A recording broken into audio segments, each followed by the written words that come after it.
Bismillahirrahmanirrahim. Assalamualaikum warahmatullahi wabarakatuh. Alhamdulillah, alhamdulillahirobbilalamin.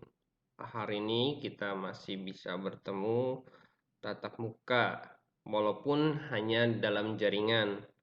Mudah-mudahan teman-teman semua selalu dalam keadaan sehat dan juga dalam perlindungan Allah Subhanahu wa Ta'ala.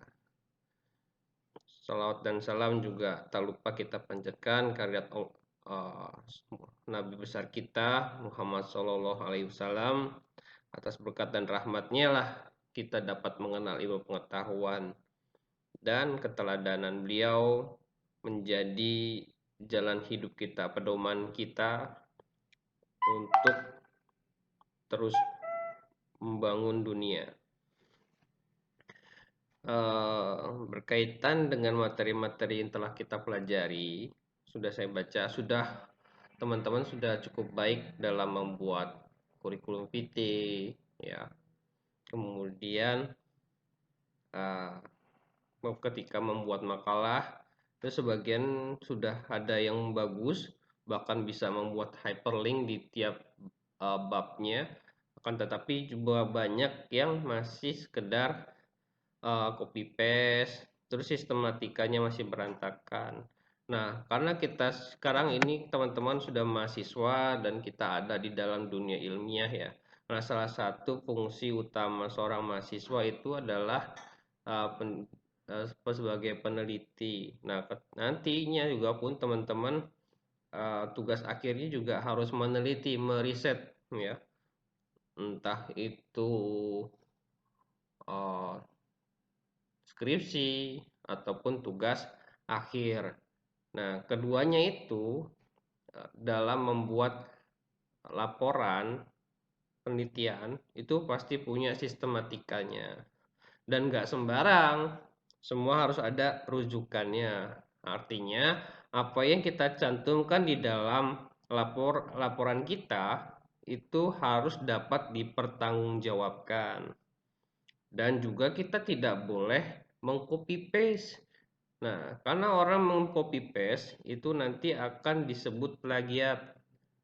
Ya, orang kalau plagiat dunia ilmiah nanti agak apa karya tulisnya itu akan di blacklist. Nah, sekarang sudah banyak cara bagaimana banyak teknik penulisan dan juga alat untuk membantu kita agar dapat meminimalisir terjadinya plagiarisme. Nah, plagiarisme ini bukan hanya sekedar kita diceknya bukan cuma dibaca, tetapi hari ini by robot. Sama dengan ketika fakultas membuat kurikulum, membuat laporan akreditasi. Nah, akreditasi ini sekarang sangat sulit, sangat sulit. Kenapa?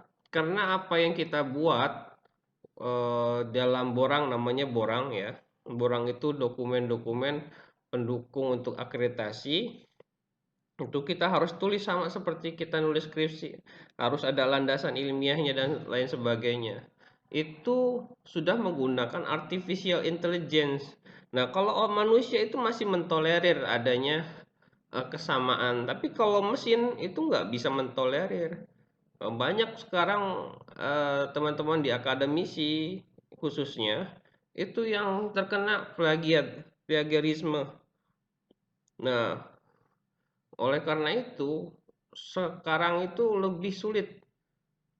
Jadi kita harus benar-benar sebisa mungkin ya tidak mengcopy paste sekedar copy paste, tapi kita harus apa? Kita rubah kalimat itu berdasarkan apa yang kita tangkap, kita pahami. Kalau enggak, ya berantakan semua. Kalau semua dianggap copy paste, plagiat, karya tulis kita nggak bisa diterbitkan. Nah, apalagi hari ini banyak dari universitas-universitas di Indonesia sudah mewajibkan prasyarat kelulusan itu dengan harus mempublikasikan karya ilmiahnya di jurnal.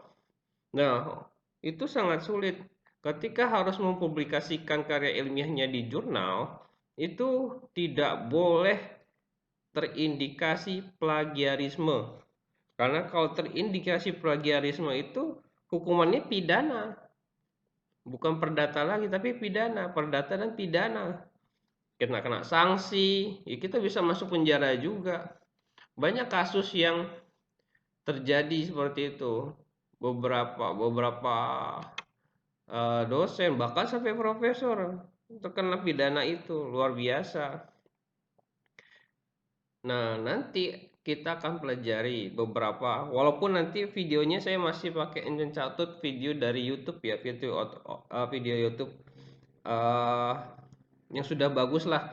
Karena kalau saya harus meng-create video lagi dengan waktu keterbatasan waktu dan aktivitas saya agak sulit, jadi nggak apa-apa pakai video orang lain, tapi bagaimana kalian bisa paham dari situ. Nah, salah satunya nanti ada kita bagaimana mensitasi, bagaimana sih cara mengutip yang baik, ya, mengutip yang baik dan mudah.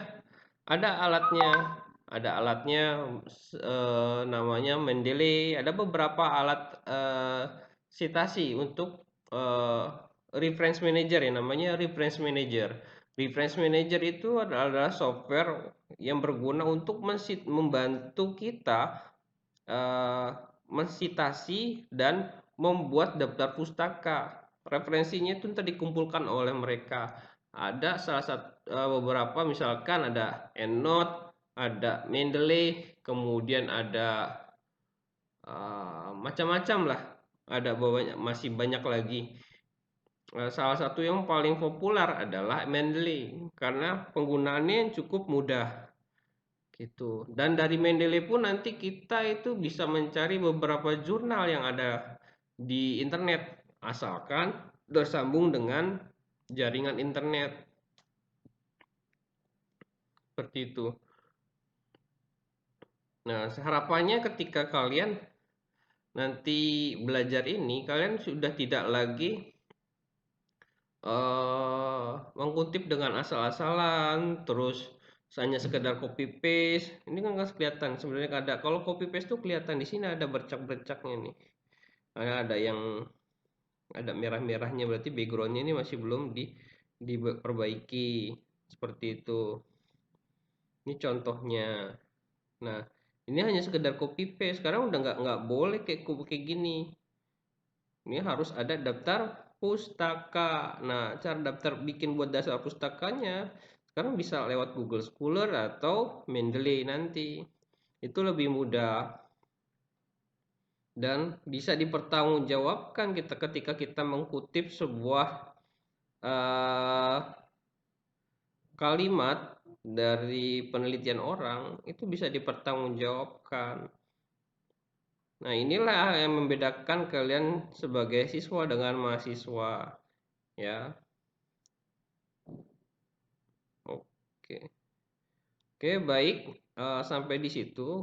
Mudah-mudahan teman-teman mengerti. Nanti ada beberapa hal yang dijabarkan. Satu tadi mengenai kutipan, terus bagaimana caranya merubah sebuah kalimat, yakni memparafrase.